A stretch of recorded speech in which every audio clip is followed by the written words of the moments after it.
Gowon, and Ojukwu.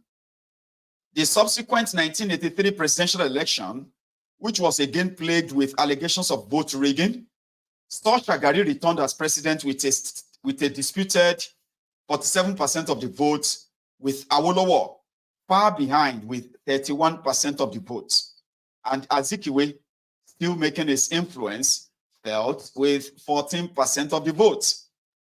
This time, the arithmetic was such that there would be no judicial contest, but history was, nevertheless, to repeat itself when on 31st December 1983, the army took over and dismissed the political class. The Second Republic had run aground even more quickly than the first, despite all the political reforms introduced by the soldiers. And that was when the Bokwari comes in. Mumumadu, Bokwari,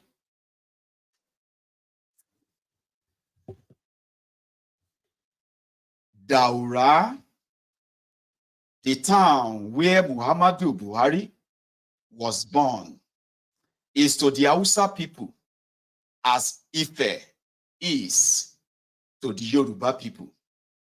In that it was the spiritual home of the Hausa people before the Fulani take over. Wow. Wow. So Daura is like Ile-Ife. When you say Ife is the source for the Yorubas, Daura is meant to be the source for the Hausas, but the Fulani took it over. And Omo Baba Onipepeye, Bokwari, was born there as Fulani. But let's continue. Buhari was the last of his father's 23 children. His father, having died when he was a mere 4 years of age, it was almost inevitable that he would join the army in the footsteps of his ancestors, who played a frontline role in expanding the Fulani Empire. Muhammadu's maternal grandfather, Sarkin Dogarai, was the head of the Daura infantry and the police chief. His maternal great-grandfather, Kauri Daura Lawal, was the head of the armed forces during the period of the ferocious battles between the Hausas and the Fulanis for dominance in Daura in the early 1800s. Buhari's paternal great-grandfather, Adamu, was the son of a Kuran Kukawa, who was the head of the army during the fierce battles with the Rabe of the old Borno Empire. Buhari joined the army in 1962, like his contemporaries. His own active military service before Biafra was limited to participation in the United Nations peacekeeping force in Congo. In August 1975, he was appointed the military governor of Borno by the new Muritala Muhammad regime before serving as Federal Commissioner of Petroleum and Energy in 1976, the beginning of a long and close intimacy with Nigeria's oil and gas sector. He first came to public prominence as the commander of the Armored Brigade, which in April 1983 reportedly drove out Shadian forces who had invaded Nigerian territory. In December of the same year, he took power in a military coup that toppled the Shagari administration. The war against indiscipline. Where the Obasanjo regime had put Nigeria's problem down to tribalism, the cure for which was supposed to have been lessons in detribalization from the soldiers, Buhari now put the problem down to the indiscipline of the people and the press and the corruption of the politicians. Buhari had justified the coup with a military equivalent of jihad speech. While corruption and indiscipline have been associated with our state of underdevelopment, these two evils in our body politic have attained unprecedented heights in the past few years. The corrupt, inept, and insensitive leadership in the last 4 years has been the source of immorality and impropriety in our society. That was Buhari The cure, thank you. The cure was to be further instruction from the soldiers. And so it decided upon a program of enforced discipline for the people through a crash training course.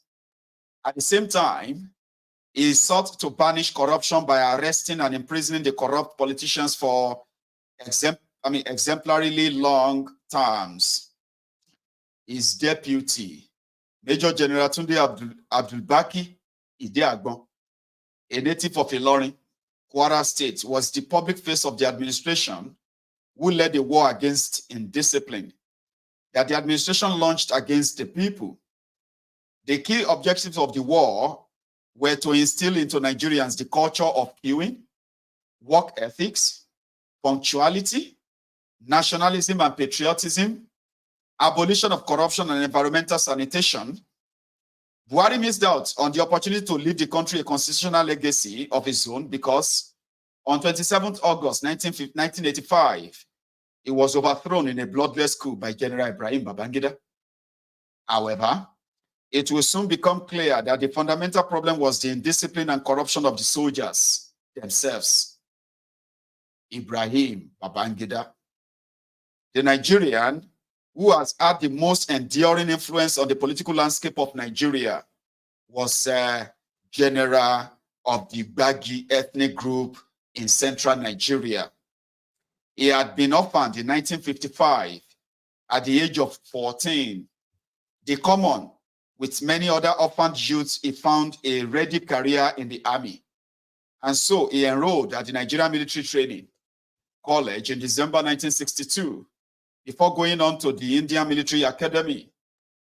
His first war experience was Biafra. Having, along with his colleague, Sonny Abacha, been at the heart of previous coup that had brought two Fulanis, Muritala Muhammad and Buhari, to power.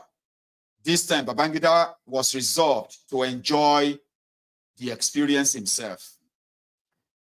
Perhaps the only thing Babangida understood well about governance was the art of courting popularity and keeping enemies on edge.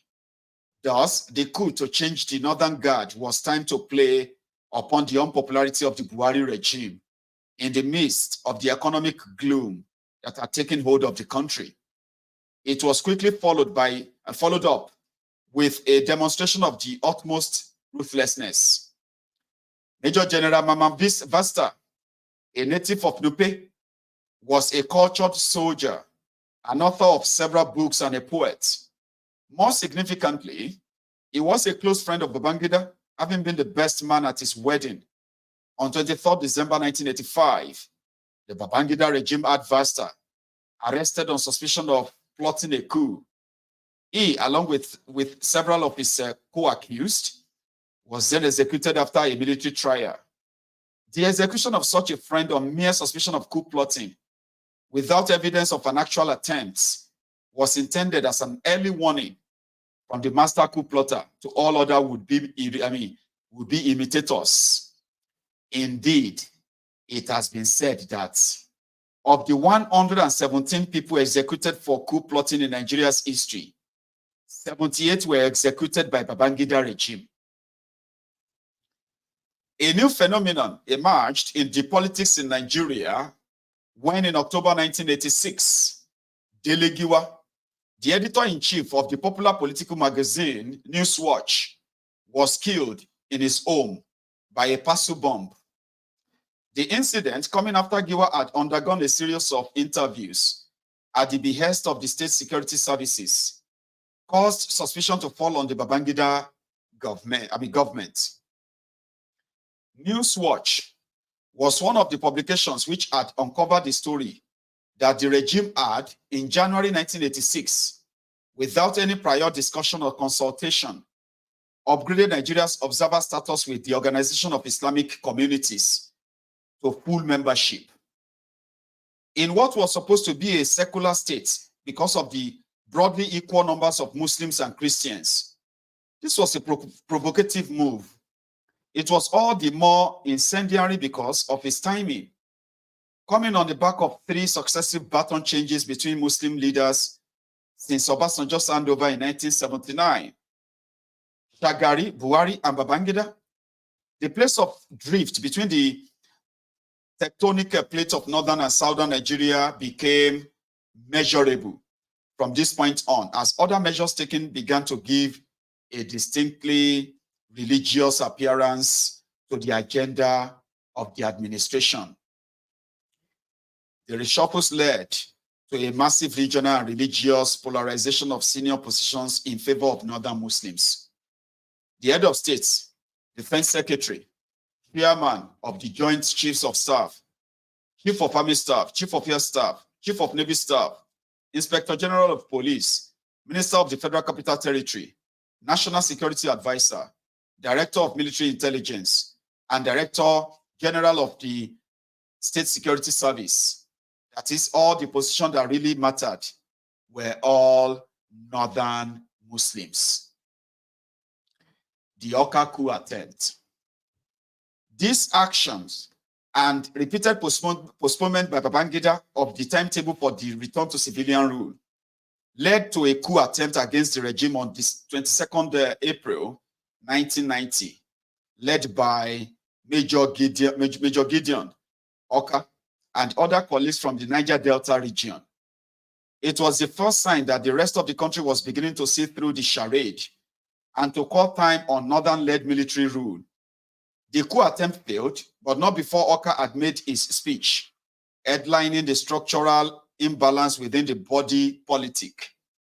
Here was what Awka's statement read.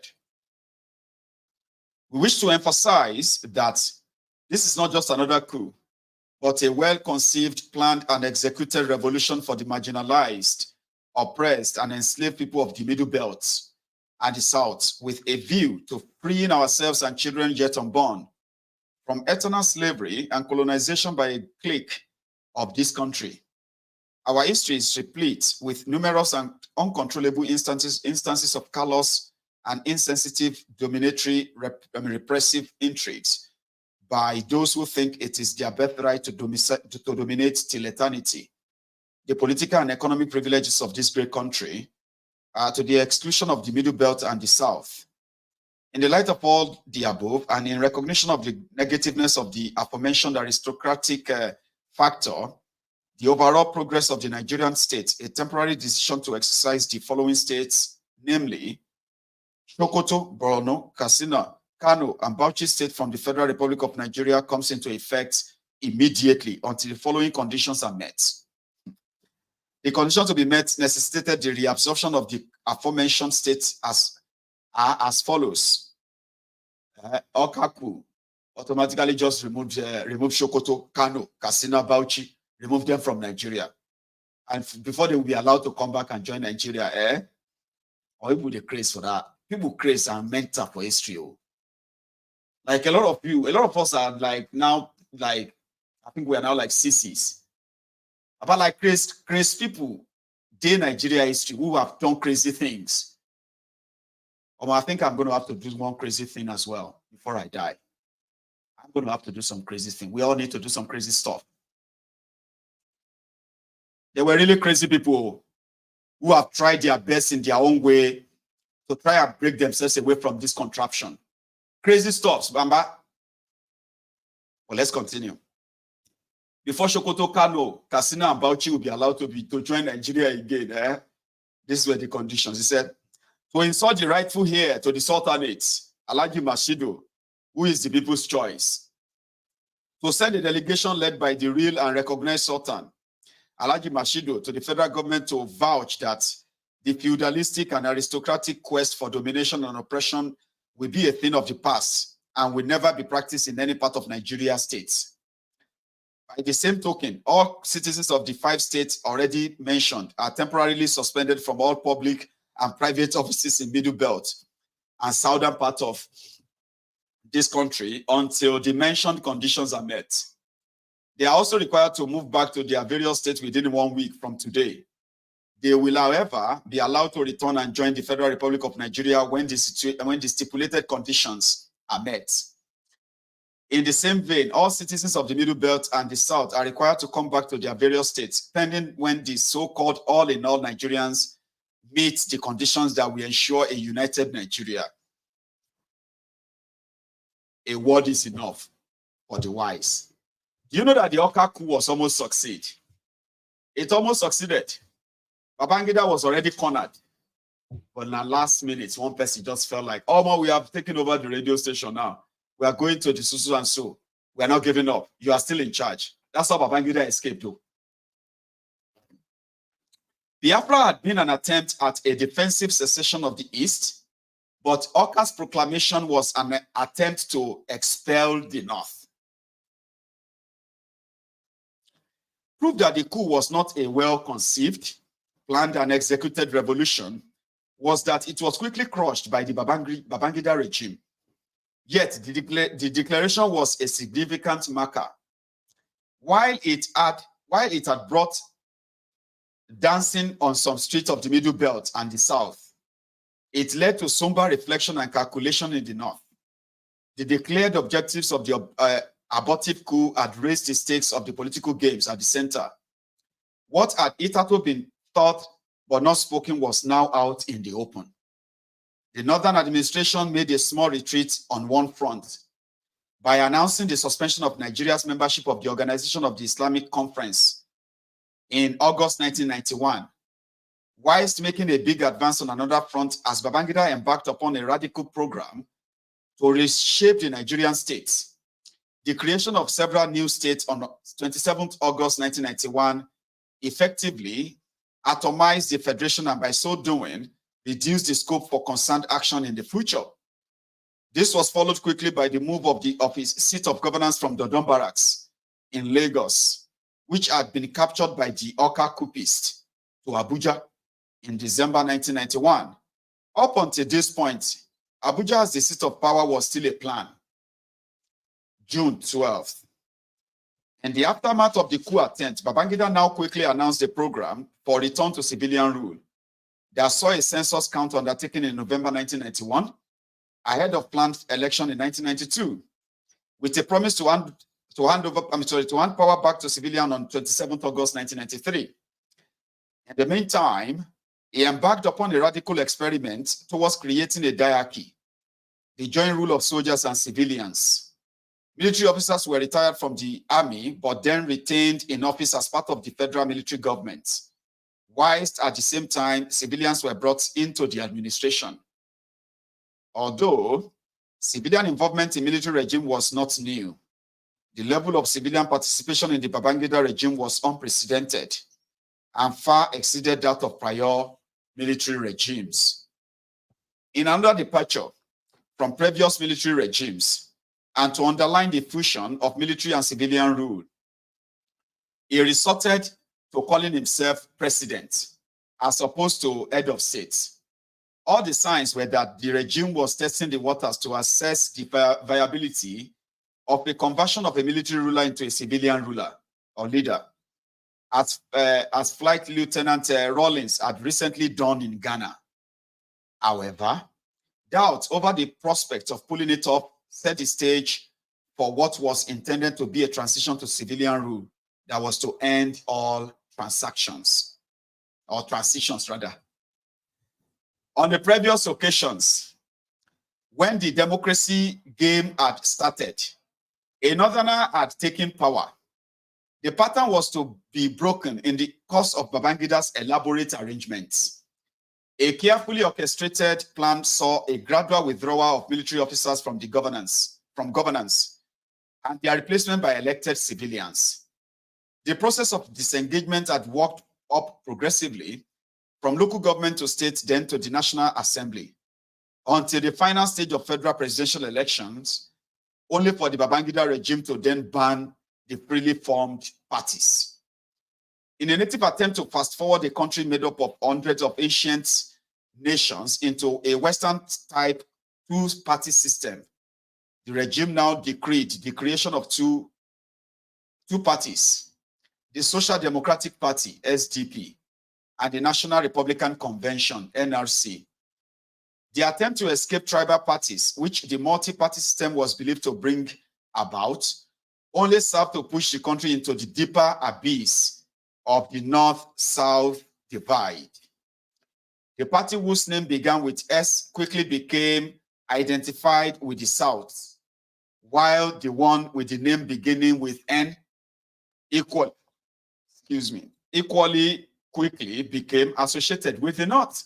The divide was compounded when a Yoruba Southerner, Moshood Kashimawo Abiola, was chosen by the SDP as a standard bearer for the presidential election, while the NRC chose a Northerner, Bashir Tofa, with Babangida Kingibe, a Kanuri Muslim from the Northeast, as a running mate, and with Abiola himself being a Southern Muslim.